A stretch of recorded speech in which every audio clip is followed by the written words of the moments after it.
안녕하십니까. 시사평론가 김성환입니다. 윤석열 전 검찰총장이 오늘 오후 국민의힘에 전격 입당했습니다. 대선 출마를 선언한 지 한 달 만인데요. 윤 전 총장은 정권 교체를 위해서는 제1야당에 입당해서 정정당당하게 초기 경선부터 시작해가는 것이 도리라고 생각했다면서 입당 뒤에도 넓은 국민들의 지지를 받기 위해 노력할 것이라는 입장을 밝혔는데요. 청취자 여러분들은 윤 전 총장의 행보 어떻게 지켜보고 계십니까? 윤 전 총장은 그동안 민생 탐방, 경제 현장 방문을 통해 정부 정책에 대한 비판의 목소리를 높여왔지만 다른 대선 주자들과는 달리 구체화된 공약이나 정책 비전을 제시하지 못했다라는 지적을 받았는데요. 정당 정치에 발을 담은 지금부터는 조금은 달라진 모습을 보여야 하지 않을까요? 윤석열 전 총장의 국민의힘 입당이 국민의힘 경선과 차기 대선 구도에 어떤 파장을 가져올지 잠시 뒤 이어지는 뉴스 외전에서 자세히 분석해 보겠습니다. 코로나19 확산세가 좀처럼 꺾이지 않는 가운데 폭염까지 이어지면서 의료진들의 피로도가 높아지고 있습니다. 방역 최전선에서 하루하루를 버텨온 간호사들, 이제는 한계에 봉착했다고 호소하고 나섰는데요. 더 깊이 있게 들여다보는 인터뷰 시간에서는 대한간호협회 신경림 회장과 이야기 나눠보겠습니다. 김성환의 시사에는 청취자 여러분들의 관심과 참여를 기다립니다. 방송 내용과 관련해 의견 있으신 분들은 문자 보내주십시오. 당첨된 분들께는 모바일 상품권 보내드릴 텐데요. 참여하실 번호는 샵9730이고요. 짧은 문자는 50원, 긴 문자는 100원의 이용료가 부과됩니다. 콩 게시판을 통해서도 무료로 참여하실 수 있고요. 콩 어플리케이션과 KBS 일라디오 유튜브 채널을 통해서도 방송을 실시간으로 시청, 참여하실 수 있습니다. KBS 일라디오 김성환의 시사야. 그럼 지금 시작하겠습니다.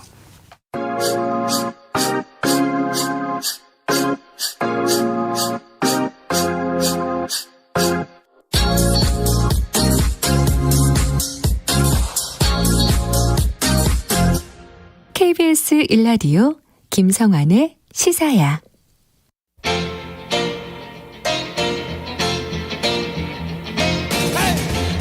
한 주 동안 있었던 뉴스 가운데 우리가 조금 더 깊이 들여다봐야 할 이슈를 짚어보는 시간입니다.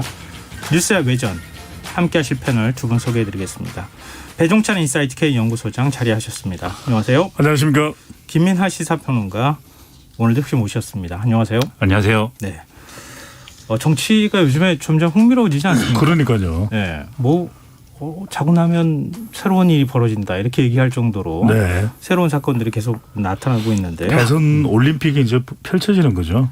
대선 올림픽이 펼쳐진다. 네, 그럼요. 선수들만 그런 게 아니고 정치인들도 역시 마찬가지다. 굉장히 재밌는 비유이신 것 같아요. 그러니까 반나절만 뉴스를 안 봐도 네. 순식간에 상황이 변해가지고 평론가가 너무 힘듭니다. 평론가는. 네. 그래서 평론가 직함을 좀 바꿔야 될 것 같아요. 저는 그냥 네티즌 이렇게 바꿀까. 아무래도 김성환 평론가는 못 따라갈 것 같아요. 그건 우리가 범접할 수가 없고 네. 너무 대단한 적당히 하세요. 네. 제가 할 얘기를 대신해줘서 고맙습니다. 네. 자, 왜 우리가 이렇게 얘기하는지 아마 청취자분들이 눈치채셨을 것 같아요. 윤석열 전 검찰총장이 오늘 국민의힘에 전격 입당했어요. 네. 입당 시기 입당할 거라고 하는 건 대략 눈치를 다 챘다고 해도 과언이 아닐 것 같은데 네. 8월 중에 입당할 거라고 생각하는 의견들이 좀 많았거든요. 본인 스스로도 어젯밤 언론과 인터뷰할 때까지만 해도 8월 중에 입당할 것처럼 얘기하면서 좀 시기는 맡겨달라 이렇게 얘기를 했는데 갑자기 오늘 새벽에 입당을 결심했다 그러면서 국민의힘 가서 사실상 입당식을 해버렸어요. 네. 어떻게 봐야 됩니까 시기? 저도 이렇게 깜짝 놀란 게 누가 그 이야기를 해주더라고요. 그래서 윤석열 후보가 입당했대요. 그래서 그 입당을 언젠가는 할 거라고 이야기를 한 거겠죠. 이랬더니 정말로 입당을 했다는 거예요. 아니 근데 원래 윤 전 총장 캠프 측에서도 아직 결정된 바 없다 이렇게 얘기했었어요. 오전까지. 그러니까요. 저도 이게 깜짝 놀랐는데 한편으로는 또 예상이 되기도 하는 일이에요. 왜냐하면 최근에 이제 관련된 칼럼을 하나 썼는데 윤석열 후보의 최근에 지지율이 흔들리고 있는 것은 인지하고 있는 사실이잖아요. 네. 그런데 대체로 이 지지율이 흔들리는 구체적인 계층을 따져보니까 국민의힘 지지율이 추세적으로 내려간 걸 발견할 수가 있어요. 그리고 왜냐하면 국민의힘 지지를 가장 많이 받는 윤석열 후보에게 다른 어떤 지지층보다도 국민의힘 지지층이 중요할 수밖에 없거든요. 네. 근데 이게 불확실해버리면은 국민의힘 지지에 흔들릴 수밖에 없는 상황이고 또 하나는 이제 TK 지역 지지율도 흔들리고 또 세대별로 보면은 보수 야권 후보에게 보수 후보에게 가장 중요한 연령대는 60대 이상이거든요. 네. 그러니까 60대 이상도 흔들리는데 그런 이유는 또 최재형 후보라고 하는 경쟁자가 또 생겨난 것이거든요.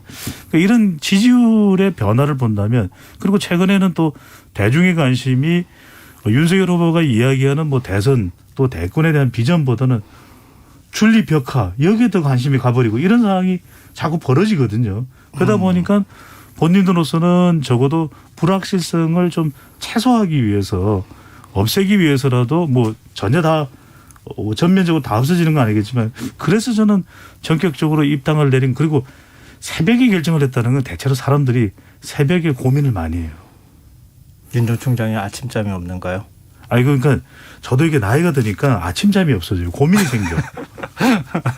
그러면 저는 이런 결정을 내릴 수도 있었던 것으로 보이는 거죠. 근데 뭐 지금 말씀하신 걸 요약을 하자면 최근에 이제 상황이 이렇게 좋게 돌아간 건 아니니까 고민을 계속 하다가 오늘 이제 딱 결심하고 이제 입당했다 이렇게 또 얘기할 수 있을 것 같은데 김민하 평론가는 이 타이밍을 어떻게 보세요? 일단 뭐 조기 입당은 이제 뒤에 말씀드리고 이 날짜가 이렇게 된 거는 윤석열 전 총장의 설명 그쪽에 이제 설명들은 이렇습니다. 어쨌든 조기 입당은 이제 어느 정도 사실인데 어느 정도 사실로 이제 정해 놓은 것인데 날짜에 있어서는 윤석열 전 총장의 결단에 맡긴 것이었다. 캠프 측은 이렇게 얘기를 하고 윤석열 전 총장이 그 연합뉴스 TV 인터뷰에서 한 얘기는 질문이 이거였어요. 다음 주에 입당할 것이라다는 얘기도 나오는데 네.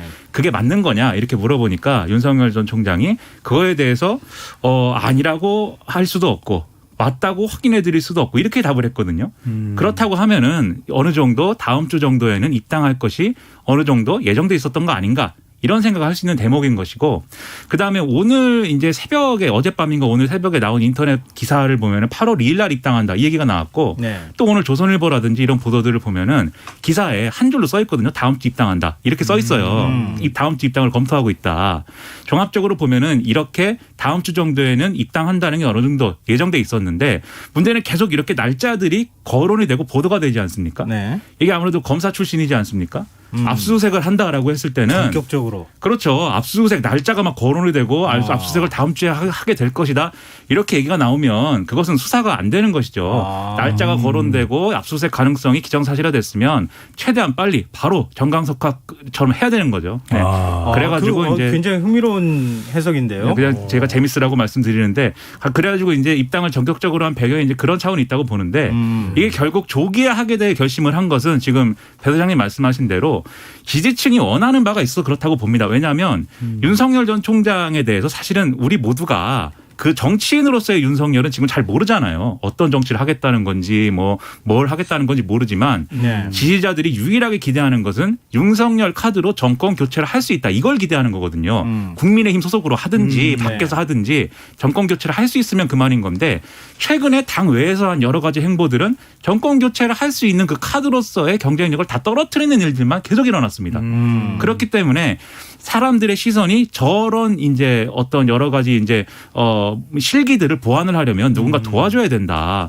도와주면 누가 도와주겠는가? 국민이 입당해야 된다. 여론이 이렇게 된 거거든요. 김민하 평론가의 말씀 듣다 보니까 이게 문득 드는 생각이 새벽에 고민을 할 때는 뭔가 또 자료를 찾게 돼요. 네. 그런데 지난주 금요일 우리 뉴스야 토론을 다시 듣게 하지 않았을까 KBS. 네. 그러면서 김민하 평론가 제가 계속 그 이야기를 했잖아요. 입당을 미루는 건 불확실성을 키우는 일이다. 이걸 듣고서 결정하지 않았을까. 전 제가 알기로는 윤 전 총장은 우리 뉴스에 고정적으로 출연했었던 장해찬 평론가 유튜브나 이런 건 잘 보는 것 같은데 우리 방송은 보는지 모르겠어요. 그러면 장해찬 평론가가 전해줬나 봅니다. 그러면. 그런가요?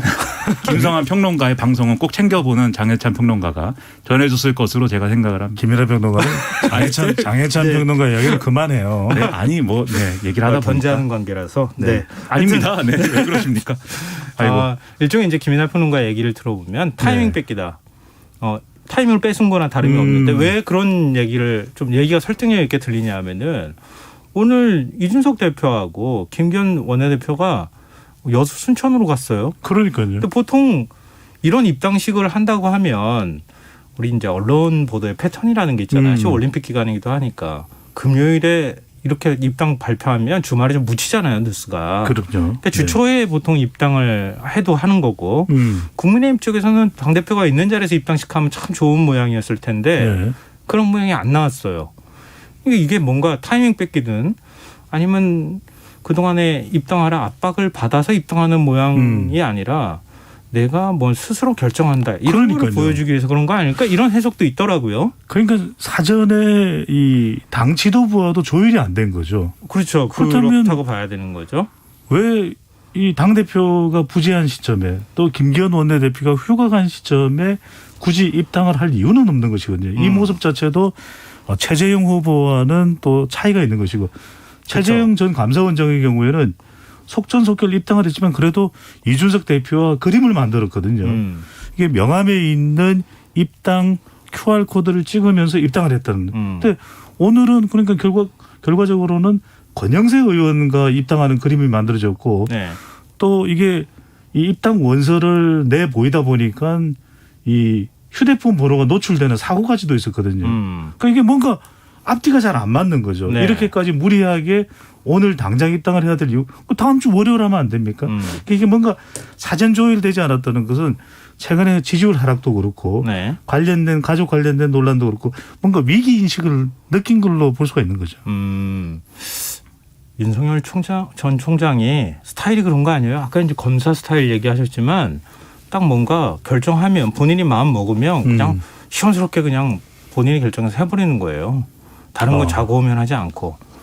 그런 측면도 있어 보이는 게 윤석열 총장 스타일을 보면은 이 입당 시점에 대해서 굉장히 어떤 고도의 복잡한 정치적 계산을 뭐 했을 것 같지는 않아요. 그러니까 이게 시기는 8월 15일 전이냐 8월 초냐 뭐 이런 정도는 이제 생각을 했겠지만 7월 30일이냐 31일이냐 8월 1일이냐 이렇게는 계산 안 했을 것 같은데 다만 그런 게 어떤 면에서 보면 정치 초보의 모습이기도 하죠. 지금 말씀하신 것처럼. 조율되지 않은 좀 그렇죠. 즉흥적인 판단들을 내린다. 그렇죠. 결과만 놓고 보면은 결국 이준석 대표가 패신된 것처럼 됐고 네. 이준석 대표도 지방 일정 수행하는데 윤석열 전 총장이 분명히 치맥 회동할 때는 입당하기 전에 하루 이틀 전에 알려준다고 했는데 그냥 이렇게 입당했다고 했으면 기분이 나빴을 겁니다. 하지만 뭐 어쨌든 대표니까 어떻게 하겠습니까? 뭐 왜 나한테 알려주지 않았습니까라고는 못하고 앞으로 잘해봅시다 이렇게 얘기하는 건데 네. 그냥 입당할 거면 대표와 그 지도부와 좋은 관계를 형성하는 그림으로 입당하는 게 좋지 뭐 이렇게 하는 건 좀 초보 같은 모습이죠. 다만 이렇게 함으로써 뭔가 이렇게 좀 보여지는 모습 중에 또 정치적 해석을 우리가 해야 되는데 어떤 면이 좀 부각이 되는 느낌이냐면 그동안은 이준석 전 대표가 있고 이 국민의힘 이준석 전 대표의 국민의힘이 있고 당 외에 지지율이 하락하고 있는 윤석열 전 총장이 있는 그림이었잖아요. 그래서 이 관계에서 갑은 이준석이거든요. 네. 언제 들어올 거야? 빨리 들어와. 왜 안 들어와? 밖에서 잘할 수 있겠어? 이 그림이었는데 네. 이제는 들어가 버렸지 않습니까? 그리고 지지율 하락이 지금 멈췄거든요. 어느 정도. 그러면 이제부터는 이 관계에서는 윤석열 전 총장 쪽으로 이 둘의 관계에서는 약간 무게추가 실릴 수가 있는 어떤 계기가 될 수가 있어요. 그래서 이걸 의도했다고는 생각하기 어렵지만 결과적으로는 이런 효과를 보여주는 이벤트가 돼버린 것 같다. 이런 생각이 듭니다. 왜 김민하 평론가 손을 버쩍 들어보면서 졌습니다. 잘 싸웠습니다. 이렇게 얘기하고 싶은 마음이 들죠. 분석을 굉장히 너무 분석이 잘하셨어요. 네. 굉장히 설득력 있어 보이네요. 졌습니다. 잘 싸웠습니다라는 건 무슨 의미죠? 우리 김민하 평론가가 유일하게 지는 사람은 뭐 장해찬 평론가밖에 없어요. 아니 근데 저는 이 이유도 있는 것 같아요.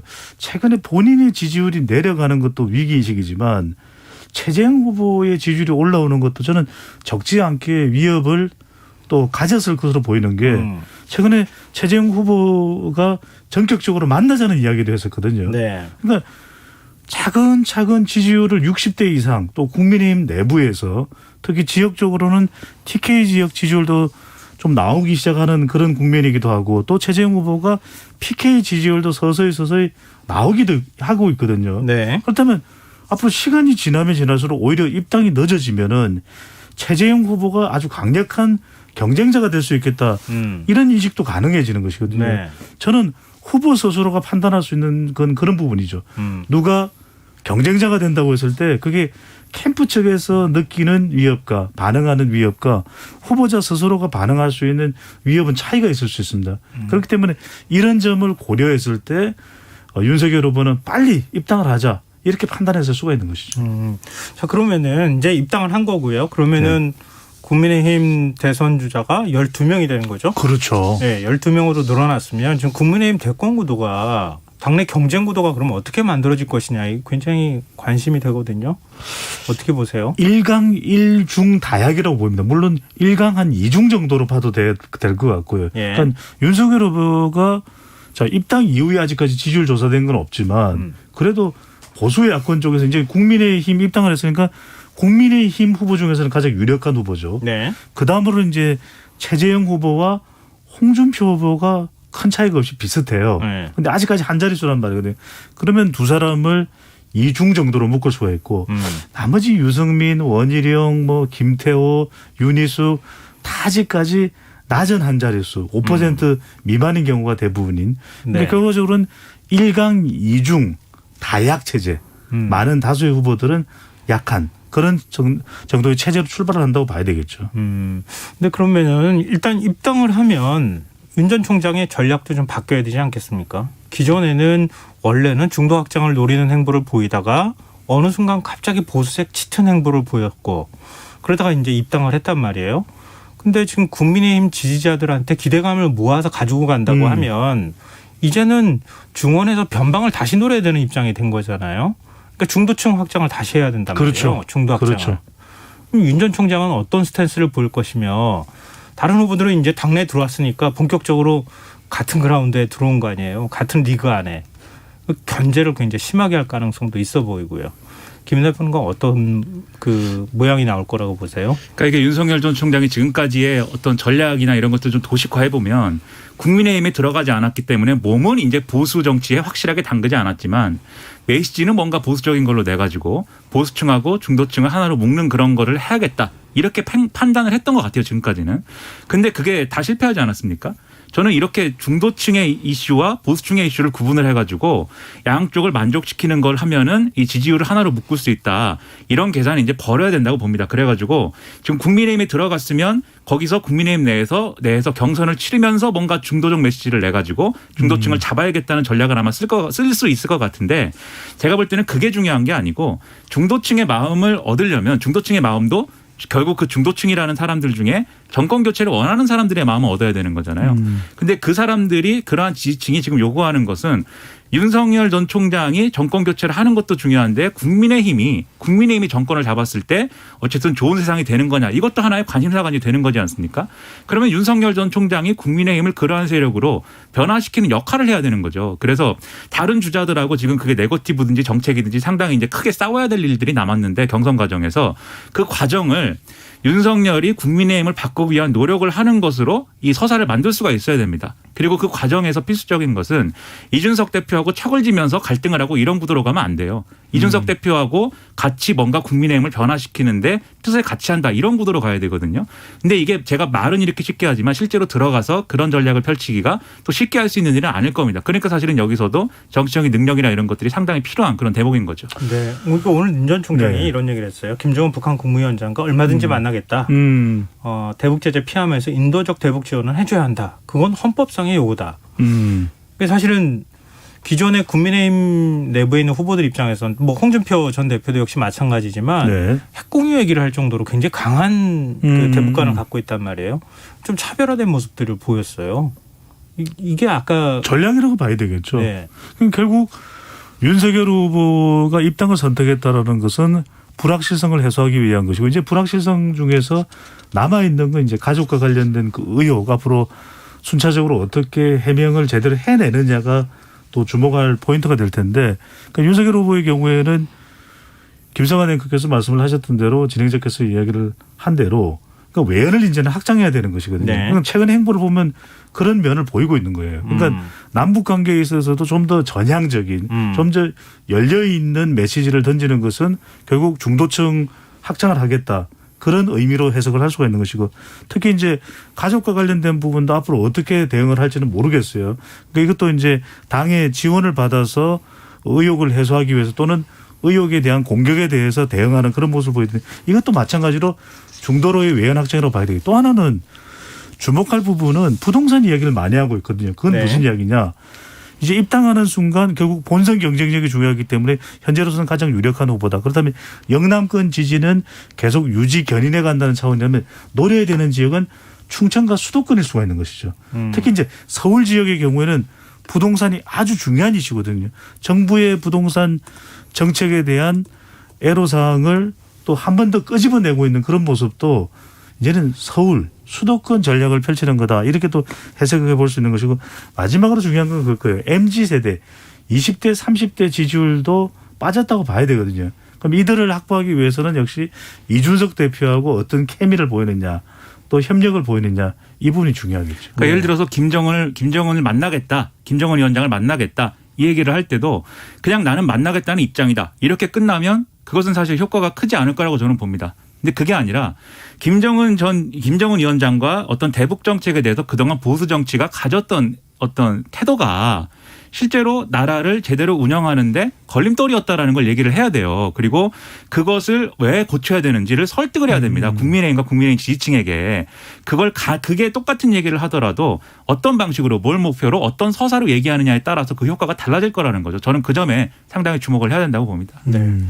이제 그러면 뭐 다 식구가 됐는데 이제 경선버스 출발할 수 있게 된 거잖아요. 아주 홀가분하게 사실은 출발하는 거죠. 이준석 대표 입장에서 보면. 그러면 경선 룰을 어떻게 만들 거냐. 이게 이제 첫 번째 관문이 될 것 같아요. 당내에서 힘겨루기가 있을 수 있고. 일단 예비 경선의 경우에는 당원 당규 규정을 비켜가면서 100% 국민 여론조사로 가도 되는데 당원 당규상에 지금 당원 50%, 국민 여론 50% 이렇게 하도록 돼 있단 말이에요. 네. 근데 윤 전 총장 오늘 입당하면서 발언 보니까 국민 여론을 강조하더라고요. 100% 국민 여론을 원하고 있는 것 같고 최재현 전 감사원장도 좀 그럴 것 같긴 한데 네. 나머지 원래 당에서 있었던 후보들은 또 다를 거 아니에요, 생각이. 그렇죠. 이게 첫 번째 관문이 되지 않을까 싶은데요. 그러니까 당헌 당규와 관련해서는 우리 또 시사회 시간을 통해서 제가 여러 번 말씀드린 적이 있는데 결과적으로는 모든 후보가 공감하지 못한다면 정해져 있는 당헌 당규로 갈 수밖에 없거든요. 왜냐하면 유불리를 후보들뿐만 아니라 당 지도부도 당 내의 인사들도 또는 지지층들도 평가를 해보게 될 텐데 그렇게 된다면 외부로부터 들어온 그러니까 당원 기반이 취약한 윤석열 후보나 최재형 후보는 국민 여론조사를 더 선호하기 마련이겠죠. 왜냐하면 지지율도 가장 잘 나오고 있는 그런 상황이기 때문에. 그런데 홍준표 또 윤희숙 유승민 원희룡 이런 당내 인사들은 그걸 받아들일 수 없을 겁니다. 결국 왜냐하면 받아들이지 못하는 후보들이 있는데 당헌 당규를 특정 후보가 그렇다고 또 유력 후보가 또 좋다고 선호하기 때문에 그것대로 갈 수는 없는 노릇이거든요. 그런 만큼 모든 후보들이 공감하지 못한다면 기존의 당원 50% 또 국민 여론조사 50%인데 지금 국민 여론조사는 대신에 이 국민의힘 지지층이나 무당층이 아니라 전체 응답자를 다 가져갈 가능성이 또 열려 있으니까 네. 사실상 당원 조사와 국민 여론 조사를 50대 50으로 간다고 해서 그렇게 판 자체가 확 달라질 수 있을 사항은 아닐 걸로 보입니다. 경선 룰을 두고 그렇게 큰 파열음이 나거나 갈등이 생길 것 같지는 않다. 그렇죠. 이렇게. 외부에서 온 후보들이 네. 뭐 자기들이 원하는 바를 이야기하는 것도 어느 정도 것이지 네. 그것 때문에 또 당내 뭐 불협화음을 또 가져올 수는 없는 일이거든요. 네, 김 대표는 건 어떻게 보세요? 아마 논쟁은 있겠죠. 왜냐하면 지난번에 당대표 선거 할 때 떠올려 보면은 그렇게 외부에서 이준석 돌풍이라고 그랬고 이준석 열풍이라고 해서 상당히 이제는 국민의힘이 이준석을 대표로 만들지 않으면 큰일이 나는 것처럼 다들 얘기를 했음에도 실제로 당원 투표를 보면은 이준석 대표가 이기진 않았거든요. 졌습니다. 어쨌든. 그런 걸 볼 때 그게 윤석열 전 총장 이 정권 교체 가능성이 가장 높은 윤석열 전 총장이 국민의힘에 들어왔다 하더라도 그 국민의힘 내에서 오랫동안 동고동락하면서 같이 정치 사업을 해왔던 그 조직의 어떤 지지하는 후보가 막 바뀌거나 뭐 그럴 가능성은 크지 않은 것이죠. 지금 현행 지지를 하고 있는 그 대선 후보들이. 네. 다만 이제 그렇다 할지라도 지금 배 소장님 말씀하신 대로 합의가 변화하는 변경점에 대한 합의가 쉽지 않은 부분이 있어요. 그래서 이게 당원과 그냥 국민 여론조사의 비율만 가지고 논의할 게 아니라 더 여러 가지 어떤 과정을 가지고 본경선 룰은 조정할 수 있을 거라고 보고요. 그래서 그게 단지 비율이 아니라 예를 들면 언제까지 입당한 사람들에게 투표권을 줄 것이냐라든지 또는 각 당의 조직들의 어떤 투표의 어떤 방식을 어떻게 정할 거냐라든지 이런 세부적인 룰에 대해서는 합의할 수 있는 부분이 있을 거라고 보는데 네. 그게 뭐 우리가 이제 언론을 통해서 주목할 만큼의 그런 경선 룰의 큰 변화 그렇게까지는 아닐 거라고 봅니다. 근데 이준석 대표 입장에서는 좀 고민스러운 부분이 이미 검증이 시작됐잖아요. 윤 총장과 관련한. 네. 그 검증을 다른 후보가 당내 다른 대선 후보들이 검증하기 시작하면 흔히들 뭐 국민의힘에서도 예를 드는 것처럼 2007년 한나라당 대선 경선 때처럼 네. 당시 이제 이명박 박근혜 후보가 엄청나게 치열하게 뭐 검증하고 그러면서 그때 나왔던 얘기가 나중에 다 다시 나왔다. 이런 얘기가 나올 정도로 치열했잖아요, 경쟁이. 네. 그런 일이 벌어질 가능성에 대해서는 어떻게 보세요? 벌어질 가능성이 있을 걸로 보입니다. 근데 지금 여당 경선도 마찬가지잖아요. 그러니까 이재명 후보와 이낙연 후보 사이에서도 거친 검증 공방이 있는 것처럼 네. 야권도 마찬가지일 거예요. 국민의힘 내부에서도 윤석열 후보와 관련된 의혹이 그렇다면 당내 경선에서 그걸 비껴간다고 해서 본선에서 또 그 이야기가 안 나오겠습니까? 그러니까 그렇죠. 당내 경선에서 검증을 받을 수밖에 없는 것이고 그에 대해서 충분히 또 윤석열 후보도 해명을 하는 것이 맞는 것이죠. 아까도 말씀드렸지만 몇 가지의 불확실성이 있는데 지금 입당에 대한 불확실성은 해소됐지만 여전히 윤석열 후보 또 가족과 관련된 의혹은 해소되지 않았거든요. 네. 그건 당내에서 홍준표 후보가 됐든 아니면 유승민 후보가 됐든 또는 윤희숙 후보가 됐든 그건 검증을 하는 것이 마땅한 것이죠. 그 검증은 미리 하는 게 낫습니다. 할 수 있으면 네. 미리 해야 사실 그 검증 과정에서 정말 어떤 피할 수 없는 낙마할 수밖에 없는 뭐가 나왔다라고 네. 했을 때는 시간이 있어야 거기에 대한 대안을 또 당조직은 마련하는 거잖아요. 네. 그런 차원에서 봐도 이 검증은 미리 하는 게 좋은데 다만 검증이 뭘 가지고 어떻게 되느냐가 이제 문제인 것이죠. 가령 민주당이 하는 것처럼 어떤 지역주의 논란으로 간다든지 이런 우리 정치에 부정적인 영향을 미칠 수 있는 그런 얘기로 간다 그러면 그런 검증은 할 필요가 없는 거고요. 그런데 네. 그게 아니라 후보의 도덕성이라든가 과거의 위법을 저질렀는지 여부라든가 이런 것들은 그런 거 검증하라고 사실 하는 측면도 있는 거거든요. 네. 그래서 이건 하는 게 좋고 2007년에 이명박 박근혜 경선 그 경선은 사실 그 경선의 폐해를 많이 얘기하지만 그러고 나서 사실 선거는 이겼습니다. 그 경선 하고 나서. 네. 문제는 선거에서 이긴 다음에 이 권력을 이제 통치하고 뭐 이런 과정에서 사실은 그 약점이 과연 그때 얘기가 맞았구나 뭐 이렇게 확인이 된 게 문제인 것이죠. 그래서 이것은 그분들이 그러한 약점을 안고 있음에도 불구하고 후보로 나와서 이긴 게 문제인 것이지 검증이 문제인 것은 아니었던 겁니다. 검증을 통해서 그런 문제가 확인됐으면 그런 분들은 후보로 나오지 말았어야 되는 거죠. 그래서 검증을 한 것 자체가 문제는 아니었다라는 거를 좀 직시할 필요가 있다고 생각을 합니다. 네. 하여튼 검증을 하려고 하는 그런 움직임은 굉장히 거세게 일지 않을까 싶네요. 특히 저는 유권자들이 네. 많이 보는 게 그런 것 같아요. 그러니까 의혹이 뭐냐도 중요한데 그 의혹과 검증에 대해서 보이는 태도. 그렇죠. 그러니까 경선 과정에서 그게 참 중요합니다. 네.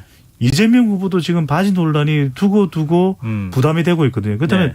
얼마나 적극적으로 또 유권자가 원하는 만큼 답변을 하느냐 이 부분도 점수로 평가를 받을 수 있는 것이죠. 네, 윤 총장 지금까지 뭐 나온 의혹과 관련해서는 정치 공작이다, 배후 세력 뭐 이렇게 이제 언급을 했었는데 그런 태도들을 앞으로 어떻게 또 바꿔 나갈지 그렇죠. 이런 것도 좀 저희가 주목을 해봐야겠습니다. 일단 윤 전 총장 뭐 국민의힘 입당과 관련한 얘기는 그 국민의힘 시각에서 우리가 지금 주로 얘기를 한 거잖아요. 네. 그러니까 그거는 여기서 좀 가름을 하겠습니다. 지금 여러분께서는 KBS 라디오 김성환의 시사회를 듣고 계십니다. 뉴스의 외전 김민하 시사평론가, 배종찬 인사이트 K 연구소장 두 분 패널과 함께하고 있습니다. 자, 이제 민주당 쪽으로 시선을 잠깐 옮겨서 민주당에서 바라본 국민의힘 상황, 그걸 잠깐 얘기하고 이제 민주당 얘기를 본격적으로 더 해봤으면 좋겠는데요. 민주당 입장에서 윤 전 총장 입당 시기가 사실은 좀 빨라졌잖아요. 네. 원래는 뭐 김종인 전 비대위원장은 11월 입당 얘기도 하고 야권 단일화를 나중에 가서 추진하면 어떻겠느냐 이런 얘기까지 나왔는데 윤 전 총장이 이렇게 7월 중에 입당을 전격적으로 하면서 민주당이 국민의힘하고 상대로서 이제 싸워야 되는 입장에서 볼 때는 어떤 판단을 해야 될 것이냐, 이 상황을 어떻게 해석할 것이냐 이런 문제가 남아 있는 것 같아요. 부담이 되겠죠. 또 위기라고 봐야 될 수도 있는 것이고 어쨌거나 간에 외부에 있던 그 불확실성이 해소되면서 국민의힘에 대해서 또 주목도가 높아질 수밖에 없거든요. 네. 그렇다면 최근에 이제 여당 내에서도 예비 경선을 하면서 또 예비 경선 이후에 본경선이 시작되면서 굉장히 거친 공방이 있었거든요. 저는 이 경선의 스타일 자체도 좀 변화가 있지 않을까. 왜냐하면 이렇게 뭐 백제 논란, 노무현 전 대통령 논란 네거티브로 가게 되면은 전반적인 민주당 대선 후보들의 경쟁력이 약화될 수 있거든요. 네. 그러니까 당 지도부도 그것을 굉장히 염려할 수밖에 없고 경선 자체가 좀 바뀔 수 있다. 두 번째로는 저는 좀 최근의 내용들을 보면은 민주당에서 나오는 내용들을 보면은 송영길 대표가 중도층 확장을 위한 상당히 이 공격적인 드라이브를 거는 모습을 보이지 않았습니까? 네. 부동산 재산 종부세 완화 그렇죠. 재산 파악을 해서 네. 탈당 조치를 했는데 최근 들어 좀 주춤한 모습이거든요. 네. 왜냐하면 이제 뭐 여권의 이 경쟁력이 다시 회복되는 듯한 모습을 보이고 있고 또 반대로 야권에서는 이 야권 후보들의 경쟁력이 좀 주춤해지고 국민의힘 지지율도 좀 정체되는 현상이기 때문에 그렇게 했는데 저는 다시 중도층 확보 외연 확장에 나설 수밖에 없다. 그래야 당 차원에서도 국민의힘보다는 더 경쟁력을 키울 수 있는 것이고 마지막으로는 저는 윤석열 후보가 이제 국민의힘 입당 결정이 되면서 중요해진 게 대통령 지지율이에요. 결국 여권의 경쟁력은 대통령의 국정 수행을 얼마만큼이나 완성도 있게 성과를 내면서 가져가야 대통령 지지율이 뭐 40%대 유지될 수 있고 이 경쟁력이 결국에는 여권 후보의 대통령 후광 효과로 이어질 수 있는 것이거든요. 네. 저는 당정 간의 협의도 굉장히 이제는 좀 더 강화될 수밖에 없다. 이 윤석열 후보 입당이라고 하는 이 일종의 이 파장이 여권으로서는 오히려 더 단단히 뭉치는 그런 계기가 될 수밖에 없다고 보입니다. 좀 민주당은 더 긴장해야 되는 상황이다 말씀해 주셨는데 그러니까 윤 전 총장이 11월 야권 단일화로 가지 않고 곧바로 국민의힘으로 입당을 하면서 민주당 입장에서는 일종의 이게 변수가 사라진 겁니까? 아니면 더 큰 위험이 지금 말씀하신 것처럼 위험 요소가 된 겁니까? 윤석열 전 총장이 밖에 있는 게 들어가는 것보다 나은 상황인데 들어갔다라고 하면은 이제 더불어민주당한테는 들어간 게 이제 호재일 수 있겠고 그게 아니라 밖에 계속 이제 있으면은 큰일 날 사람이 이제 들어갔다라고 하면은 국민의힘에 들어가서 위기를 막은 것이다라고 하면은 민주당 입장에서는 긴장할 요소가 되는 거죠. 근데 네. 지금 상황은 후자에 가깝죠. 윤석열 전 총장이 당 밖에 있으면 계속 지지율이 하락하고 그리고 이걸 봐야 되는 게 지난번에 이제 서울시장 후보 경선할 때요. 그때 안철수 대표가 지지율이 초반에 굉장히 높지 않았습니까? 네. 국민의힘 후보로는 선거에서 이길 수 없다라고 봤거든요. 처음에. 그런데 국민의힘에서 경선이 진행이 되고 뭔가 오세훈 시장이 막 치고 올라오고 그러면서 이 구도가 바뀌지 않았습니까? 네. 윤석열 전 총장이 밖에 계속 있었으면 사실은 그렇게 뭐 100% 그렇게 재현됐겠는가 이런 의문이 있겠지만 어쨌든 비슷한 상황도 벌어질 수 있었을 거예요. 소외됐을 수 있어요. 윤석열 전 총장이. 근데 어떻게 보면 지금 그런 변수가 사라진 거거든요. 그러면 더불어민주당 입장에서는 이제 윤석열 전 총장의 지지율이나 지지자들이 결집할 것이고 지지율이 어느 정도 지금 이제 상승한 국면이 조금 이어질 것이기 때문에 긴장을 해야 되는데 지금까지 한 사실은 약간 도움 안 되는 논쟁들 있지 않습니까? 17년 전에 무엇을 했느냐와 같은 그런 논쟁들 그리고 백제 발언의 진위는 무엇이냐 네. 이거 결론 안 나는 거 계속 가지고 이제 입씨름하는 그런 구도들 이게 사실은 상대 후보가 이 윤석열 전 총장과 같은 야권의 후보들이 지지율이 낮아져 있는 상황이기 때문에 이런 일들이 사실은 지지층과 이 지지자들에게 용인 가능한 것이기도 했어요. 그럼 이제는 이렇게 하지 말아야 되는 순간이 온 거고 미래적인 가치를 가지고 누가 더 나은 미래를 만들 거냐를 가지고 경쟁을 해야 되는 때가 이제 왔다는 거를 각 후보들이 직시를 해야 되는 거죠. 네. 이렇게 우리 떨어져 있는 입장에서는 당연히 미래를 얘기해야 되고 공약 경쟁해야 됩니다. 이렇게 얘기를 하는데 그렇죠. 캠프 안에 있는 사람들 그 얘기를 들어보면 그래도 지금 당장 싸워야 되는데 네, 그러니까요. 그래서 압도를 해야지 그래도 국민 지지율을 높이지 않겠느냐. 그러니까 아마 제가 이렇게. 캠프 안에 있었으면 저도 뭐 비슷한 전략을 짰을 수도 있죠. 네. 아 진짜로?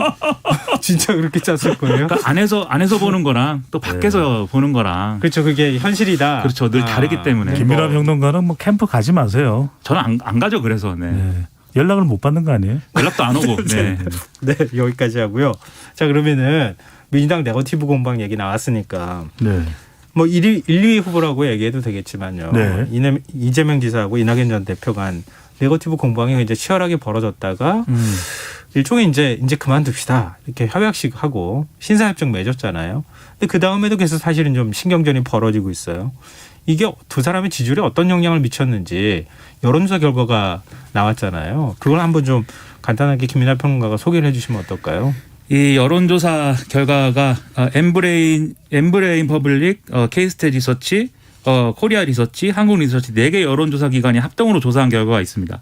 지난 26일부터 28일까지 사흘간 전국 성인 1,003명을 대상으로 진행을 했는데 이재명 지사 지지한다는 응답이 전체 응답자의 25%, 이낙연 전 대표를 지지한다는 응답이 응답자의 12%가 나왔거든요. 그런데 지난주 조사와 비교를 하면은 이것은 이재명 지사와 이낙연 전 대표 모두 한 2%포인트씩 이제 빠진 이런 지지율이다라는 겁니다. 네. 그래서 이 여론조사와 관련된 이제 사항은 이 중앙선거 여론조사 심의 홈페이지를 이제 참고하시면 되고요.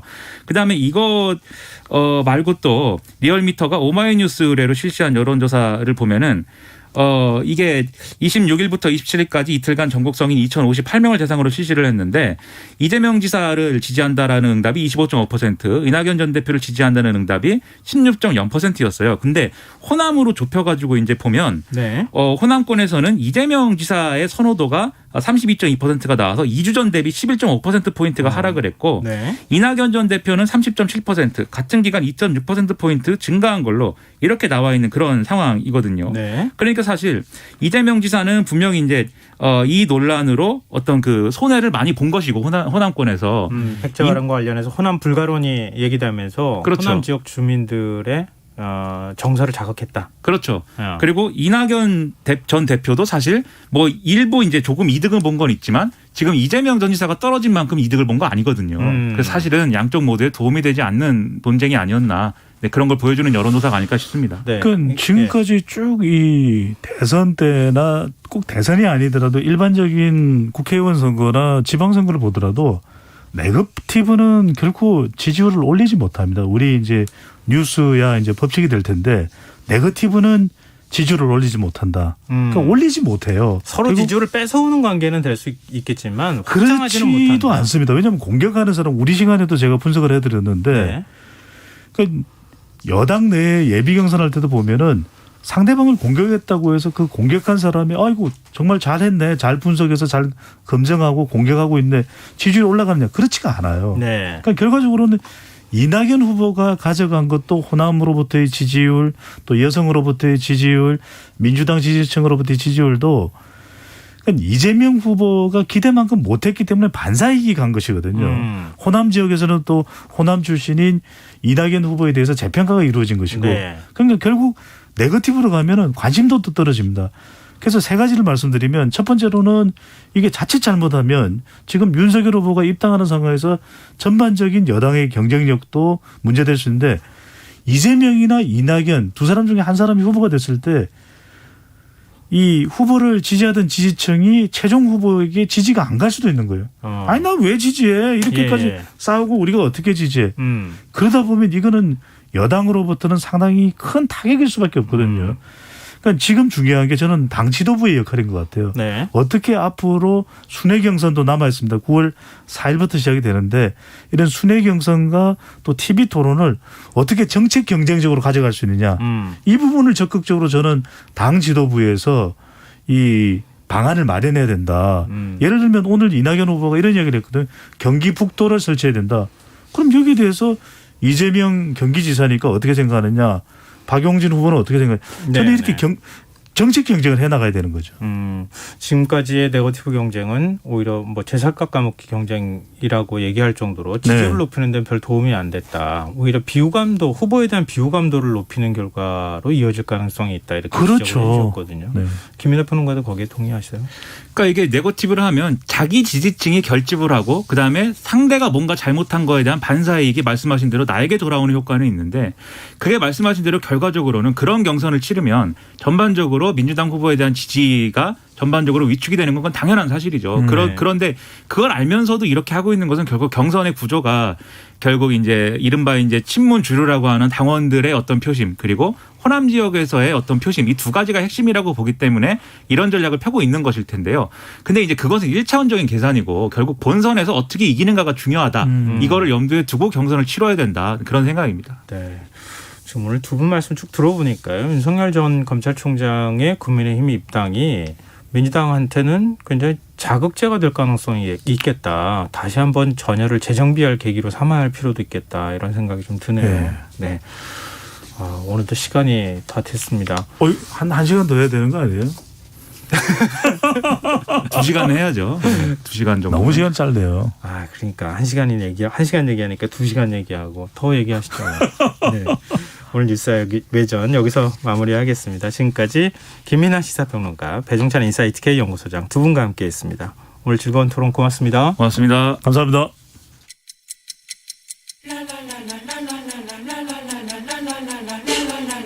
바쁜 당신을 위해 준비된 밤 시사야.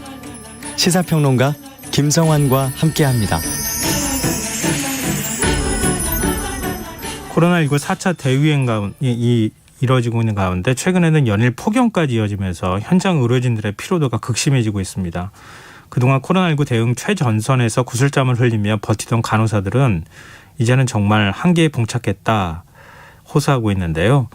대한간호협회 신경림 회장 연결해서 현재 의료 현장 상황은 어떤지, 간호사들의 처우를 개선하기 위해서는 어떤 대책이 필요한지 얘기 나눠보겠습니다. 회장님 안녕하십니까? 네, 안녕하세요.